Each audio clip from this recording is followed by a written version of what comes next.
Okay, I'm just gonna start this video off by saying completely clearly what my thoughts are about this anime.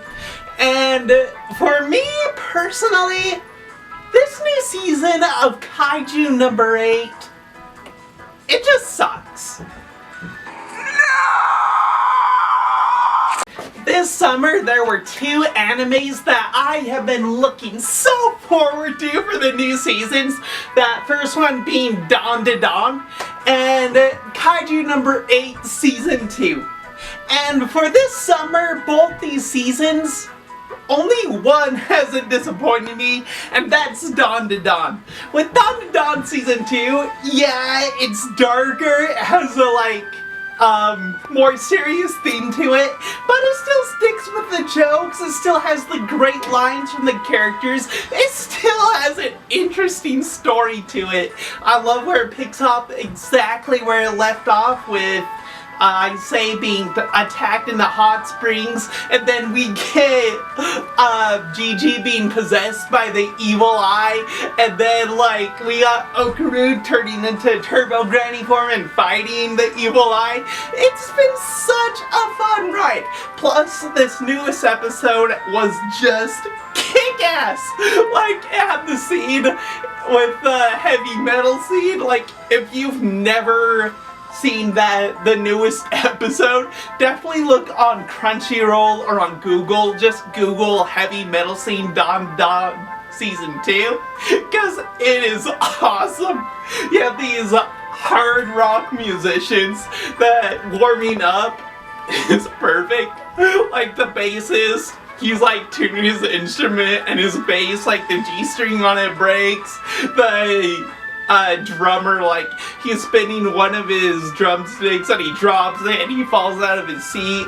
But it turns into this whole amazing concert where they summon these ghosts, and even the ghosts are recording on thetheir phones. They have these lighters, and you got Ayase and Okaru, and they're doing the head bumpy thing.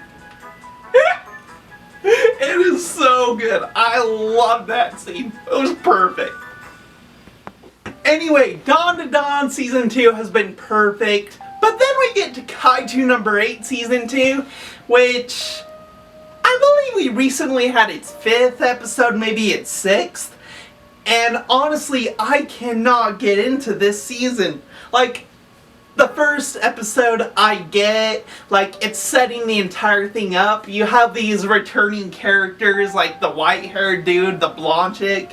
I can't remember anyone's names, even in the dub. The only one I remember is Kafka and Ashiro. But you got, these new recruits. They're being stationed at the points of the army where they're gonna be fighting the kaijus.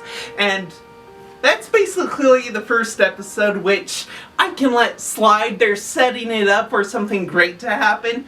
Okay, I totally get that. That's fine. And second episode, we're introduced to, what squadron the blonde superhero chick that's super strong is gonna be in.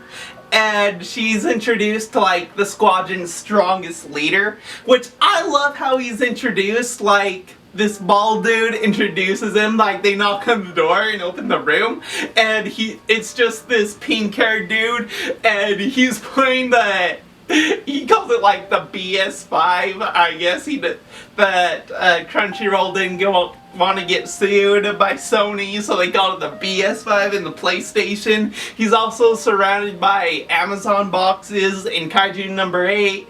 It's called the Yamazon. But honestly, I love the way that this character is introduced, just being a hermit, huddled in his blankets in the dark, playing video games. It's pretty great. We learn that he's not just this little hermit that loves to play video games, he's a super strong dude, which honestly, I'm starting to have a problem with. I mean, you got Ashiro, who is super strong, which is fine. Then you got the blonde chick, which is the Mikasa, I would say compare her to Mikasa from Attack on Titan. You got the assistant commander to Ashiro, and he's like the Levi. Those three are super strong, which is fine, okay? They're pulling like something from Attack on Titan.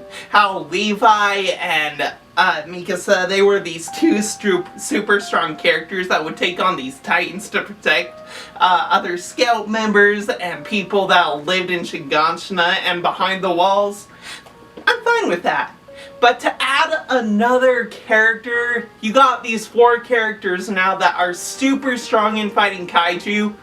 Honestly, it's like you're introducing all these characters that are overpowered, and it's like taking away Kafka's chance to shine, to show that he's gonna have this chance to prove his strength as a human, that he doesn't have to transform to take on these characters.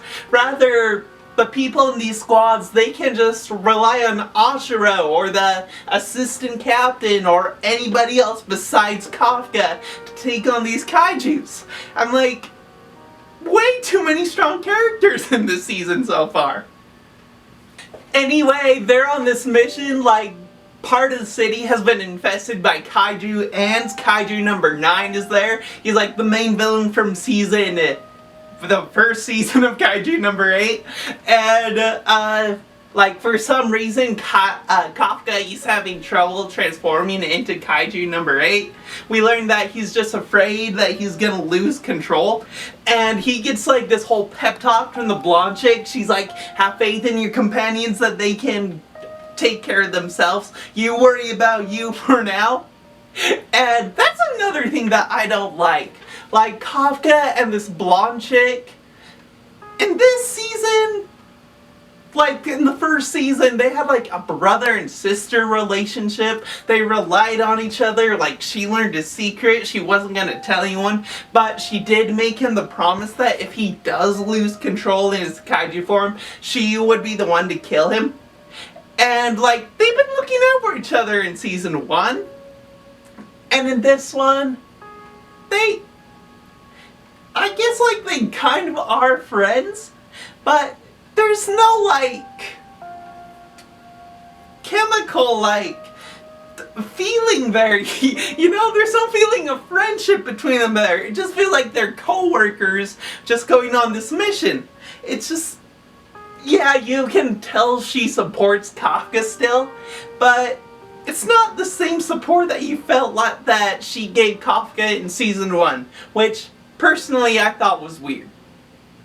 Anyway, it's like the 4th episode now. Kafka finally can transform back into Kaiju 8. He destroys Kaiju number 9, or like one of the copies or whatever. It's revealed that it was just a decoy, and his whole goal is to destroy the main director or main general of the people that are killing the kaiju.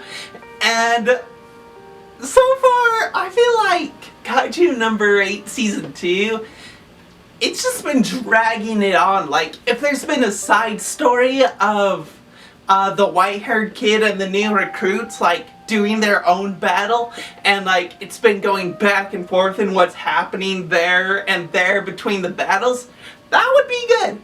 But it's just been the same battle going on for 4 episodes now. And yeah, like, new things have been added to this battle. Like, the general, he goes into battle, and there's like this latest episode, I don't want to like go into so many spoilers, but what happens to the general, I'm like, okay. I literally felt like they're just dragging it out so far. This fight, I've just lost interest in, just because they've drug it out. Same characters, same fights, nothing super intense happening. It's just gotten boring. We do get to hear and see what happened to the blonde chick's mother, how she died protecting the city from Kaiju number 6. So that was cool to see a background. But honestly, so far, if I would have to give Kaiju number 8 season 2 ranking out of 10, I would probably give it a 4 out of 10. So far, it's honestly been a flop, in my opinion. So all in all, just to say, I hope this season gets better. I hope the story starts to move forward, that we're not just gonna get this one battle that keeps going on and on. Because honestly, I'm almost to the point of giving up, but I'm still gonna try to come back to it, honestly. Every week I find myself coming back, so I'm gonna keep watching it. So yeah, that is my thought on Kaiju Number 8 Season 2 so far. Not the best, but I hope it gets better. If you agree what I said, if you feel like what I said, it describes this season perfectly so far, please leave that in a comment. Also, if you like this video, please subscribe to the channel. Check out the other videos I have. If you like what you see, please subscribe. I would really appreciate it. And yeah, that's all I got for you. We'll see you next time.